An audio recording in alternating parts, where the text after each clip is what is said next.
The first thing that's a substantial difference is that Canada's gun laws are federal gun laws, so they apply equally across all jurisdictions. In the United States, most of the gun laws are actually state laws. They have some federal laws, but the federal government has very limited power when it comes to firearms control in the states. So what you wind up with is states like California and Massachusetts, where their gun control laws are worse than Canada's. They're harsher than Canada's are. Whereas you get other states like Tennessee or Texas or even Minnesota, where they're quite a bit less stringent than Canada's. The thing that really strikes me as being an important part of that is that 95% of all homicides in the United States occur in 5% of the counties.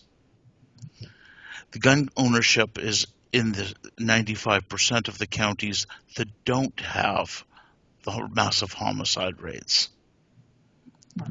Okay, to translate that, places like Chicago, where firearms are banned, and they have the highest homicide rates in the land with firearms, there has clearly never been any established evidence that links firearms controls to effectiveness in controlling crime.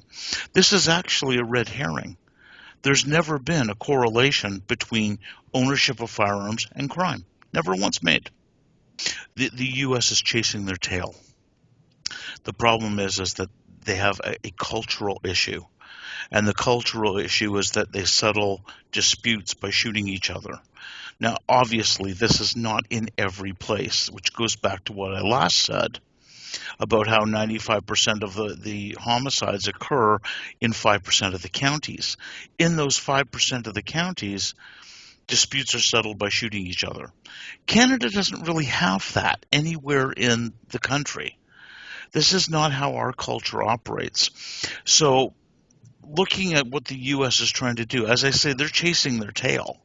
They're not going to solve a cultural issue by imposing restrictions on the law-abiding. We're in a different place than the U.S. We don't have the cultural issue that they have there, where people settle disputes by shooting each other. We just don't have that in Canada. So we're in a different place.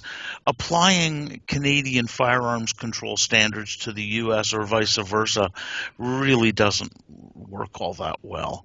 You know, a great example in Canada is what happened when the long gun registry was ended. We had the predictions that blood would run in the streets, and in fact, nothing happened at all.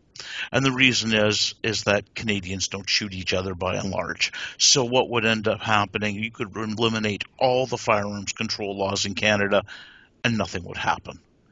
Because it's a cultural difference. It's not a difference in law. We just don't do that.